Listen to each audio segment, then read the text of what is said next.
Call this meeting to order. Yeah, go ahead and call them. The first item here is the minutes. If you'd like to do that. How about roll call? Oh, roll call. Good call. Oh, my goodness, we put Michael in. Anything could happen today. Amber is sick today, so it's just me today. So I'm going to go down the line. Luther Kraxberger. Present. Anthony Teeters. Randy Goodman. Present. Nicole Kennedy. Mike Fain. Here. John Rocha. Here. Arnold Urias. Here. Okay, so 6 present. Okay, now on to the minutes. Yeah, has everybody had a chance to read them? Any modifications? Can I have a motion? I'll move that we approve the minutes. Second. All right, got a motion and second. All those in favor? Aye. Aye. Aye. Unanimous. Got it. Okay, so here on the PowerPoint is the agenda for today. We've approved the minutes. We're going to go over our strategic plan timeline, have a discussion regarding that. Also some discussion over our recent Pronghorn tour of the Baja property and PV, and a discussion of the Fain Signature Series Forum event that a few members went to. I think maybe 2 weeks ago, the other week. Talk about future items, and then I got some staff updates for the committee as well. So, all right. A refresher on our strategic goal. And then I can flip, as the committee is having discussion over this first item, the strategic plan timeline discussion, I can flip between the slides. You also have a copy in your handout, in the PowerPoint handout, to further discuss. So we have our priorities, our action items and milestones, and then kind of bringing it all together a little bit more clear is the timeline of important events.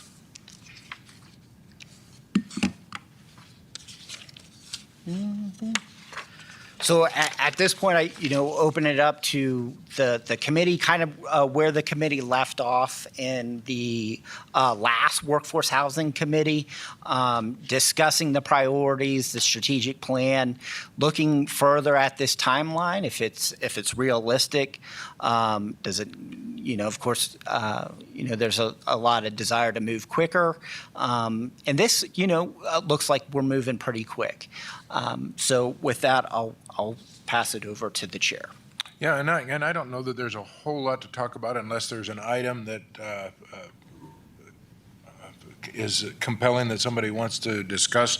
Obviously, the first priority is get the stakeholder group formed and start meeting, and we're doing that tomorrow. So we're going to gather up folks to have a better understanding of what their needs and desires are and their interest in help funding it. And then we'll have a lot more information to bring back to our next meeting. But tomorrow's an extremely important meeting, and we've got a good group of stakeholders that are going to get together and provide us some guidance and give us their level of interest. And just real quick for tomorrow, is everyone going to be able to make it? Anybody not? Okay. And I'll reach out to Nicole as well. Okay.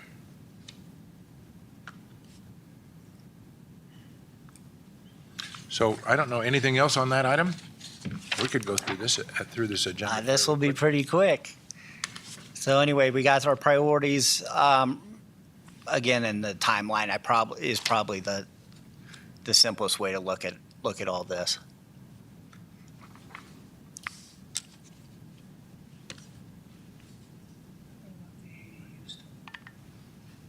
I'm sorry? I think as far as ADU stuff, we're kind of waiting on council, how the council looks at it and how the state is going to. Here you go. Randy, you got that? Got it. Sorry. Well, along the lines of what the state is, and I'll let you ask your question in the microphone again before I just was curious what the state's doing about bringing it on board. I'm glad you brought that up because I was thinking the same thing. Most of what I read, and I think we need to put additional research into this, is it's going to affect more major metros. So our population for our Tri-City area is on the border of qualifying for these enhancements. So there's going to be more flexibility on adding ADUs where they previously were not allowed to be put in. I think that if we look at our list of priorities, what the state is going to be doing with the flexibilities on the ADUs, that needs additional focus from us, along with the educational packets. I think it would be a good time to increase the priority on education, especially with the city tax going into play here, where emergency responders, fire and police are going to be receiving a potential pay increase here. I think prioritizing the education of what to do with that pay increase and start planning for home ownership should be an increased priority discussion point. Does that answer your question or not? I mean, I believe the state established 75,000 population, so it does not affect Prescott at this time, and I don't think it will for a while. Again, it's going to be up to mayor and council. So as we get to the discussion of ADUs, I think at some point they'll be looking for a recommendation from this committee, but ultimately it will be up to mayor and council.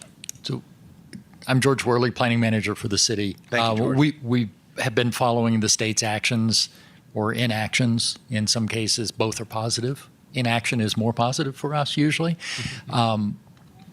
Specifically relating to anything for workforce housing, or in this case, the ADU question, the state was looking at mandating that communities of 75,000 or larger have to allow them. They have to be permitted on all single-family zoning districts.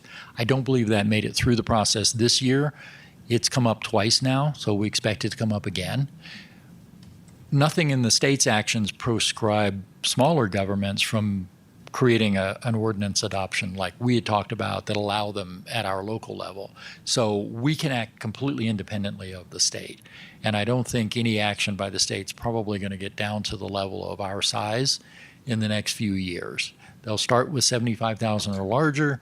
It'll take a while before they drop it to 50,000. By then, we will have something in place already, and we will be at 50,000.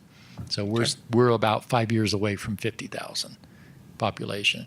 So we're already planning for it in our general plan update to be able to address a lot of the things we think are going to trigger at 50,000, because by the time that 10-year period expires, we'll be there.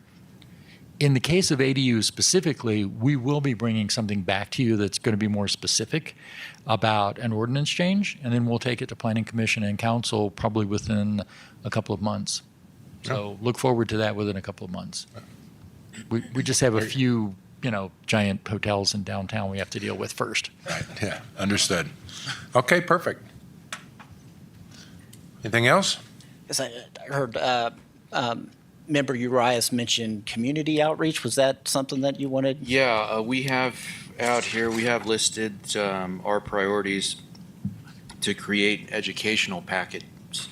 A point that I need to emphasize on the education is the capacity to get in front of, again, we have the demographics of the workforce that we are targeting to maintain in our community instead of, like Chief Freitag mentioned before, historically training firefighters only to make that investment and end up losing them to the valley. So if we start early on with the education campaign about developing equity, what they need to start doing to plan ahead so that they understand what the mortgage, for example, qualification guidelines are going to be for the various first-time buyer programs, the down payment assistant programs. That way they're not getting their pay raises and leasing a new vehicle, putting the cart before the horse, if you will. Put the cart before the house. Exactly. Tempting. And a bit more on the community outreach, we did have some members from this committee, Chair Fain and Member Kennedy, go to some of the the meetings, board and commission meetings, I believe, a council voting session as well as a planning and zoning session in regards to projects out in the community. And from at least this perspective, it seemed like a good opportunity. So the staff were going to continue to let the committee know when those opportunities present themselves. There's nothing on the docket right now. I believe council takes about a month off from late or early July to early August, about a month. And then when we come back late August, there'll probably be some stuff that this committee might want to check out in regards to board and commission meetings. So, Okay. Anything else? Next item. okay. All right. Next item is discussion regarding the Pronghorn Tour, as well as the Fain Signature Series Forum event.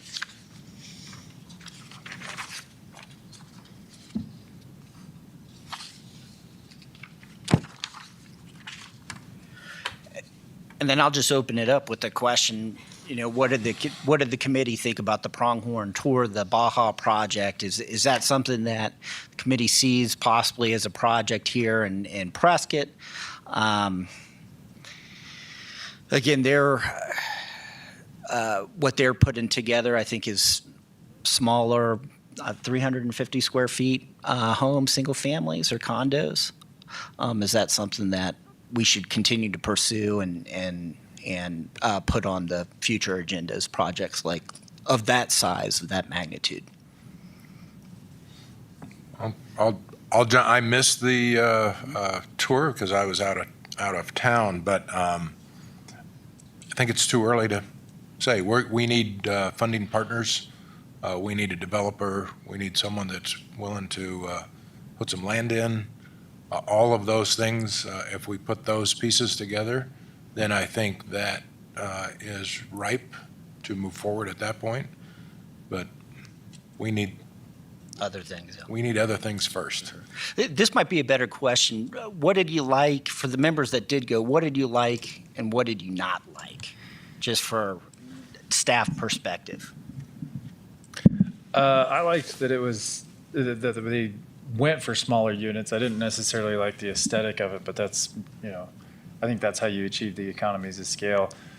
They had them spaced out such that they didn't have to put fire sprinklers in, so there's some cost savings there. That kind of made it so that they, had a certain aesthetic, but, it felt very apartmenty. I don't know if that was everybody else's feeling of it. Duplex, yeah. But I mean, it's a step in the right direction. They're putting something forward, so that's huge. And I think there's certainly something we can learn from that if a developer comes forward in the city of Prescott to say, hey, here's a concept. We at least have one that we can go and walk and say, okay, this worked, this didn't, I like this, I don't like that. So there's definitely stuff to learn from it. Thank you. Yeah, I'd say that it's from a product perspective, I think it's too early to tell like whether yay, nay on this type of product. I don't think we're there yet, to Mike's point. I think what struck me though is it really shed some light as to how critical it is to find this full-time employee, if you will, because when you talk to them, there's been a lot of time wasted on that project. So you're thinking like, okay, so they're doing it to scale with several, that's what I walked away with is, okay, it's a step in the right direction, right? It's making a dent. Like often I was part of the Teachridge project too, right? And it was like great praise, people very happy for it. And in the same breath, they'll be like, but it's like 6 units. Right. We need like 250, 300, 400, 500, So the fact that they came in and invested their time and the resources and money to try to get a project off the ground, but then listen to the hurdles and challenges of just how it just kept on growing and growing and growing in timeline, That to me is what I walked away with. It's like, okay, well, it's pretty dang critical that as a committee here, we figure out who can alleviate that strain on a project that, is going to be doing good for that community, for Prescott Valley. So that's what I walked away with, is essentially, this is a great project. How can we do like several of them and quicker because of how dire the situation is here, here in Prescott. So Do you remember like some of the specific hurdles that they mentioned by chance? yeah, it was the back and forth between, and maybe you remember, it was like the electrical meters with either single, multi, some stuff with water, that's typical, right? You go back and forth to figure out what works best for both parties there, but it seemed like to me it was just the review. I think he said they can only pull X amount, like 6 permits at a time. Right. So they had limited permits they could pull. Their water meters were questionable. The city changed their landscaping plan and maybe their G&D a couple times. And so there was a lot of that back and forth that I think, to John's point, if we had a full-time employee like where the grant funding would help with and the strategic partners would help with, that person could sit down and really dive in on a project like that and say, okay, let's spend this day knocking all these things out before it goes to staff so that it's just smooth sailing through there. Yeah. And I think that changes 6 to 12 months off that project. Yeah. Well, and the other thing is that because it's a new project, new product type, it doesn't seem that different to me than other things, but it is fairly like a newer type concept. And so that really slowed things down because you have a lot of subject opinion, right? I mean, it's kind of like at every process of that plan review, everybody's going to have something to say and 15 questions and whatnot, where a person that's here full time would be able to say, here's just the parameters that we already have in place for anything that meets workforce housing, right? So it's not subjective to how people feel and staff and how different this is and they're not used to this or whatever. It's kind of eliminating all of those hurdles to be able to say, here's the parameters, it meets the need of this community and workforce housing, and we've already set it up for success internally. So, it's encouraging for sure. But that's what I walked away with more than just a physical, tangible thing. If you don't mind, I was there too. One of the things that I think we should do, and I think Randy took a big interest in speaking to them about that, is we should track every movement they make because this is a prototype. And I think we all need to be aware of the pitfalls. And if they can share that with us, what they've been hitting up against, and I know the permitting was a big delay, and time is money for a lot of that. But if we can kind of watch what they're doing and figure out how to mold our own around and avoid some of the problems they've had coming to our community development department, we're going to be that much further ahead. So I don't know if you had any further conversation. It looked like you were going to try to maybe get with them about some of the questions with that particular project. Take some notes because I think it's worth keeping. If we can avoid, that, I think he said a 5-month delay when they were still trying to figure out the water meter situation. That should all be done up front before they even break ground. So if we can learn and have the benefit of what they're going through, I think it'd be very helpful for this committee to keep tracks of that. That's a good idea. Yeah, Sorry, I've been out to the site several times, and I want to say that I admire what they're doing. I think, they're being courageous and bold. I think they're learning as they go. That was my takeaway. Some of the things I shared as we discussed it was in their building techniques, and I think that's what you're referring to. So my concern would be longevity. What is it going to look like in 10 years, 15 years, that kind of thing. So, but like I said, I think the guys are learning as they go, and they'll get better at it, and they'll improve their building techniques. And we've had a lot of conversations about that, so. You can tell, and I don't mean I just want to build on what you just said. From a builder's aspect and a bottom line person, they were very heavy on the money part of it and the savings.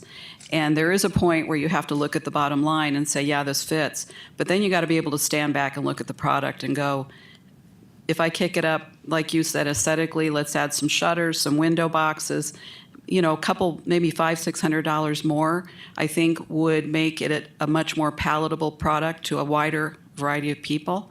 And then, of course, the building, the T111. Who said that?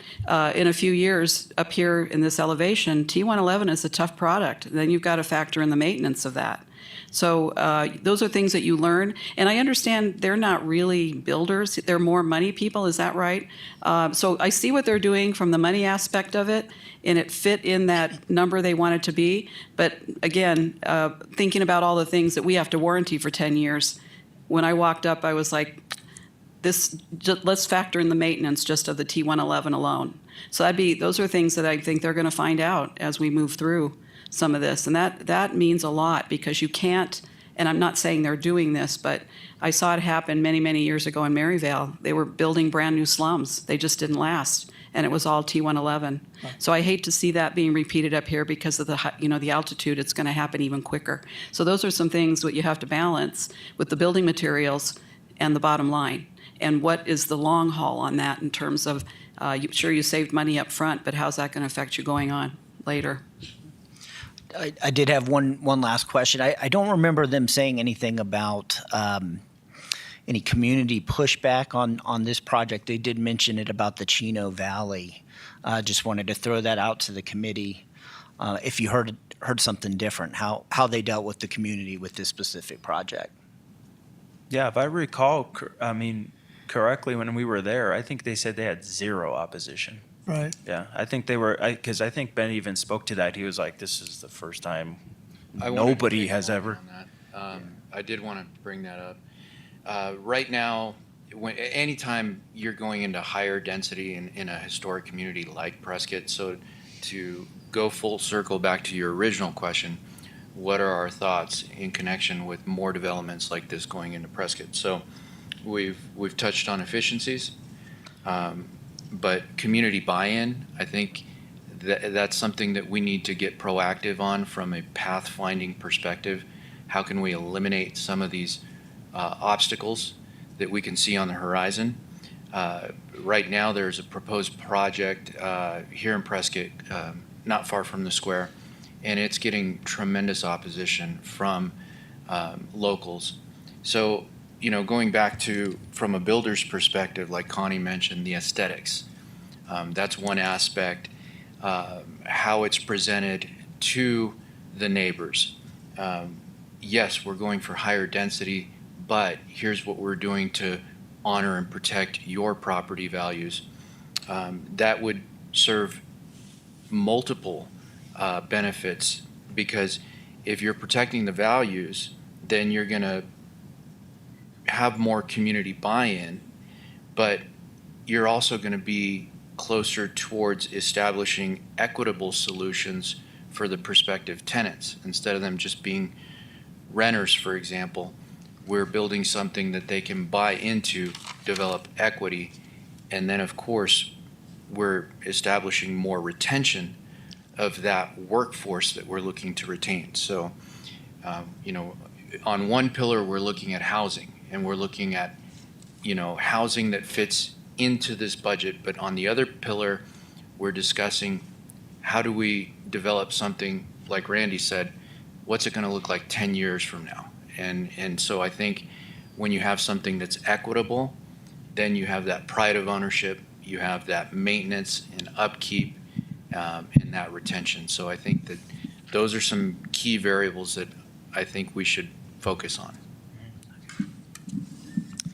I think a lot of that is the education portion of the communities, because I think the concept that I'm still hearing is I don't want low-income housing in my neighborhood, but you have to look at who's going to be in that housing.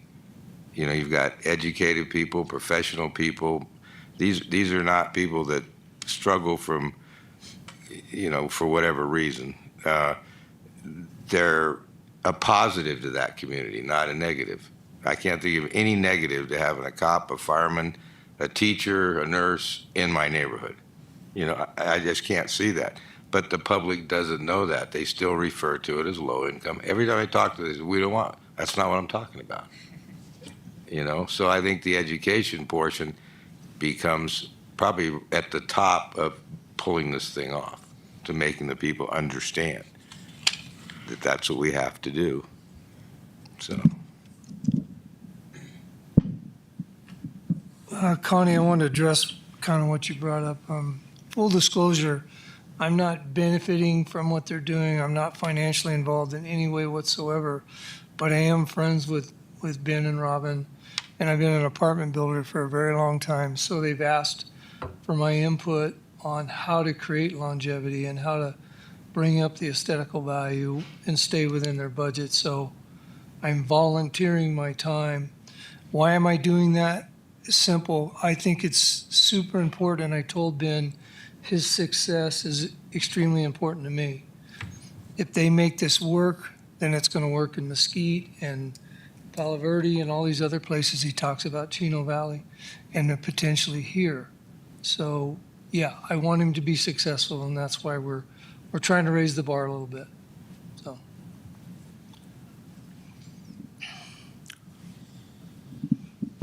Okay, unless there's anything more, I think what we're hearing is it's a great opportunity to learn, find out what the pitfalls are, maybe even establishing some programs moving forward on making the process easier. To,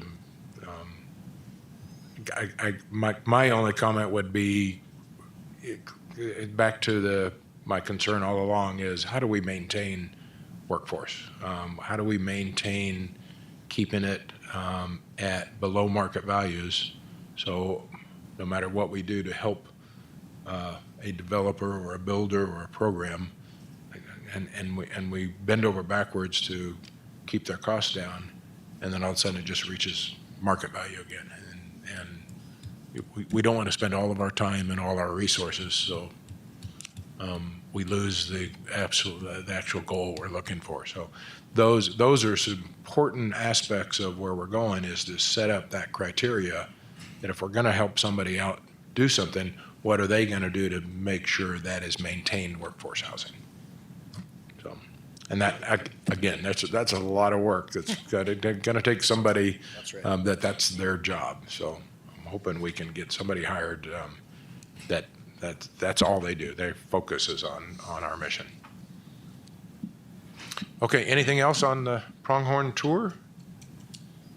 Let's talk about the Fain Signature Group series that they put together. That was very informative.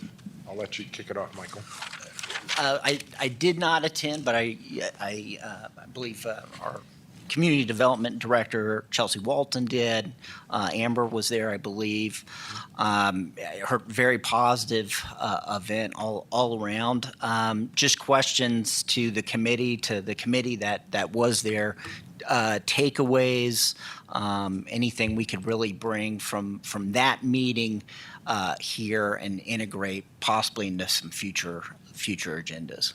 Well, since John was a member of. Were you there? I was there. Oh, you don't want to share your comments first? Well, I figure you know more than I do since you were on the Yeah.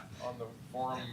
Yeah, no, it was very positive. Real quick, what was the Fain Signature Series Forum event? So it was the Fain company essentially puts together a series. I don't know if it's quarterly. I'm not really too familiar with how they run it, but the topic for this series was attainable housing.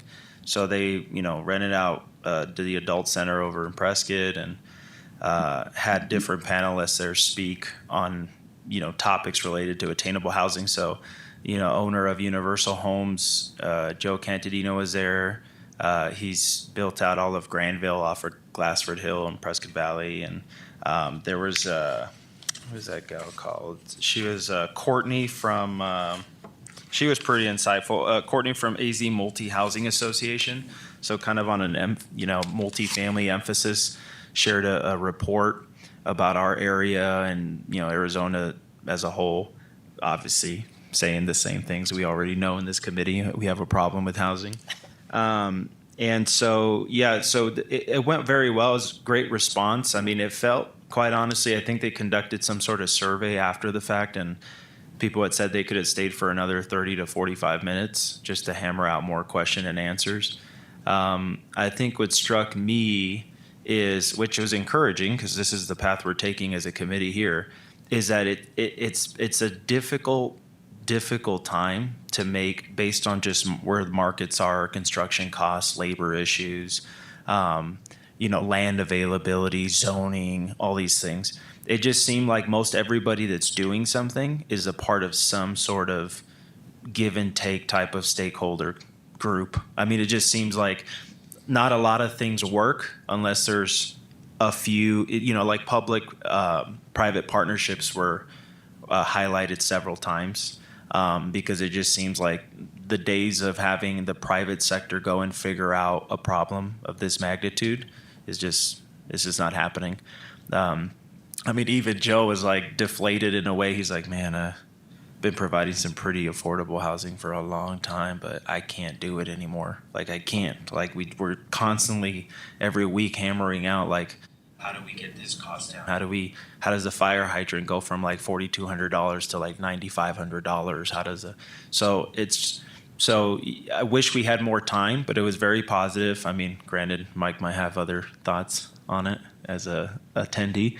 But yeah, I think it was positive. I think we're going in the right direction. I mean, I think entertaining these public-private partnerships, doing the legwork for setting up some sort of infrastructure around what we're trying to achieve as a community here, I think it's definitely needed. So hopefully we're chipping away. I don't have a whole lot to add to that. It was very informative and talked about several ways to help achieve affordable housing. So I don't have a lot to add than what you just said. Can I add to that real quick? Yeah, please. So I was there too, and after the thing was wrapped up, I realized that they're pretty much where we are. They're doing the same things we're doing, looking at all different avenues. But in terms of progressing further than we are, maybe just slightly, but we're learning by some of their information that they gave out too. So I thought it was a good panel too. Okay. Okay. Future agenda items. Identifying land. Our next meeting, which is July 3rd, we're going to have the Community Development Department, our planning manager, George Worley, and our Community Development Director, Chelsea Walden, here and present, answer questions that you might have that this committee has been discussing for a few months now. So it should be a good meeting on July 3rd. Does July 3rd, though, work for everybody? It is right there. So we can change the date if needed, understanding that it's coming up right on a holiday. Yeah, the 4th is on, I think, a Thursday this year, so the 3rd probably is okay. It works for me. I don't know about anybody else. Okay. Yeah, sounds like we're good. Future item, George and I have been brainstorming an idea on a particular piece of property in town.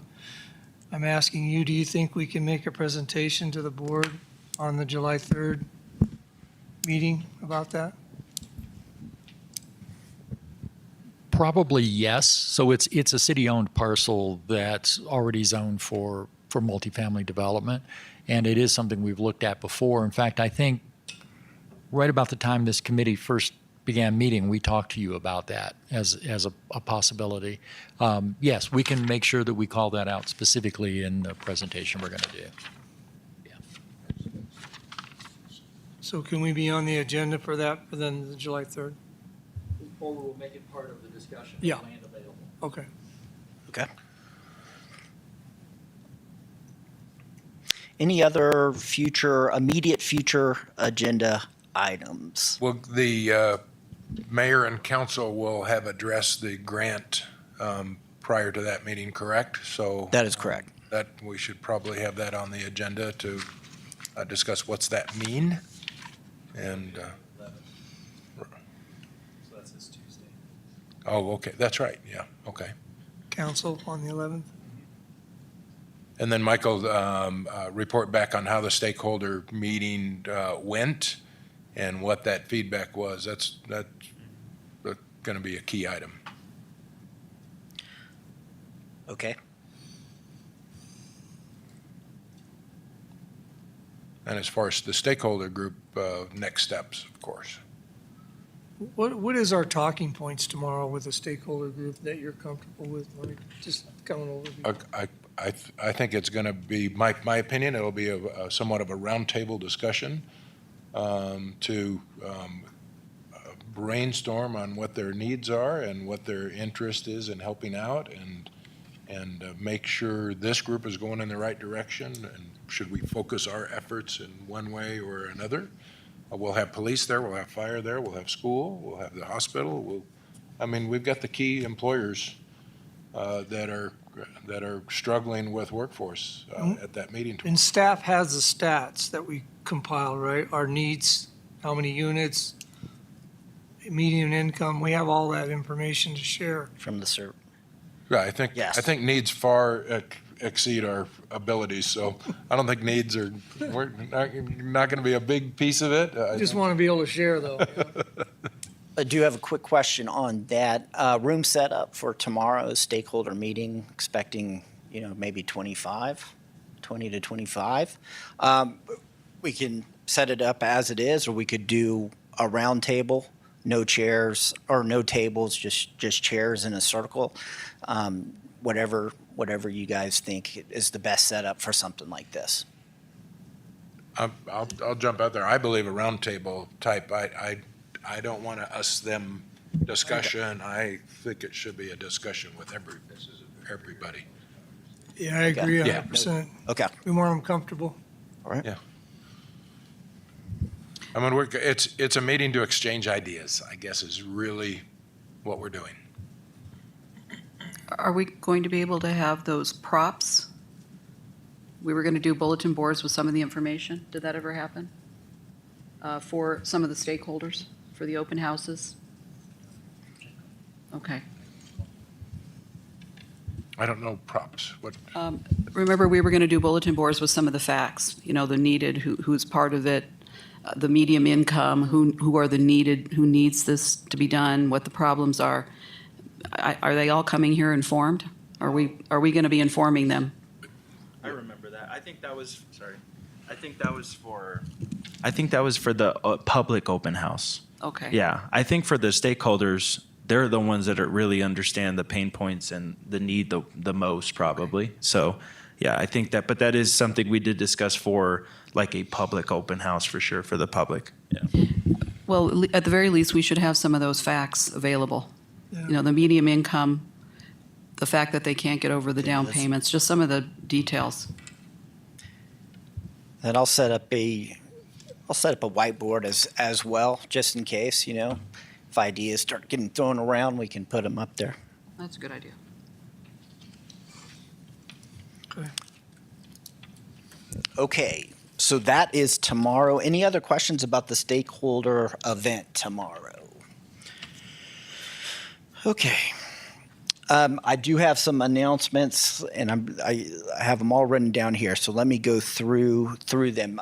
Thursday, tomorrow, at 3 p.m., Stephanie Robinson, who I think spoke at the signature event, works for the city of Prescott Valley, and their neighborhood. So she's the neighborhood services director, is presenting to the city, Prescott Valley's city council study session on attainable housing.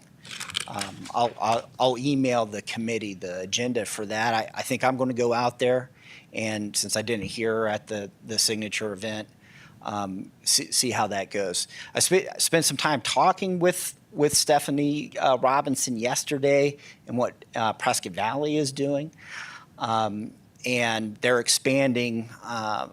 I think they're trying to do a housing department or a housing-specific department under neighborhood services, which she is the director of.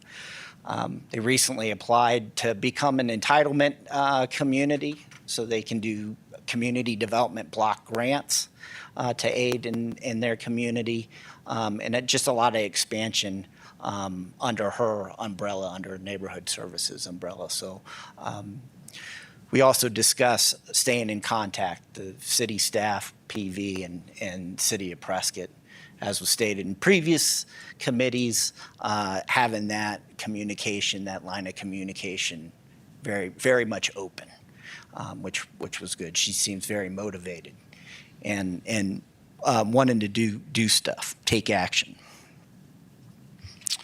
Update on the State Housing Fund. Let's see. We've reached out to, again, we're waiting to see what City Council has to say regarding what we want to do with that grant funding. We've reached out to now 2 organizations regarding the housing needs assessment piece of it. And one is a consultant, a local consultant that's done our needs assessment in the past. And we did reach out to Yavapai Economic Regional Development Center, and they're going to come up with something as well. The hope, the idea is we keep that as cheap as possible so we have more money to spend on a program manager. And we're making that known as we talk to whoever's going to do this needs assessment piece. So we do understand that. And I think that's it for updates. That is it. Any questions for staff at this time? Yeah, just a quick question. Can you elaborate on what economic research is going to be performed by, is it YC that's doing it? Right. So what we're tasking them to do, and again, we're bidding, we have to bid it per our procurement policy with the city. We have to have 3 bids. And their piece is a needs assessment. So it's a document, it's probably 15 to 20 pages in length, talking about using statistics, using data, which they're really good at and have presented to, I think, City Council in the past. Showing what our housing needs are, just black and white, what those numbers actually are, using a lot of different data sources beyond the census. So that's what they're being initially tasked with. Can they do this needs assessment? And they said they have in the past. So anyway, we'll see after City Council votes.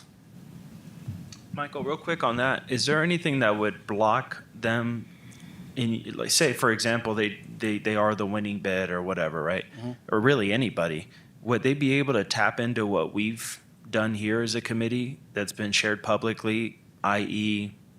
the healthcare or hospital coming in and saying, this is how much of housing we need?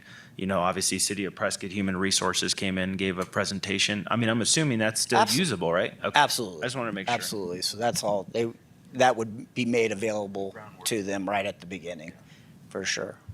Yeah, I'm assuming that's exactly what they'll be doing, is compiling all of that data to present in a complete package of needs. Okay. Any questions? Anything else? We're done early. We got to start talking more. That's not. I can bring up some. All right. Thank you, everybody. Thank you. Adjourned. What time do we have?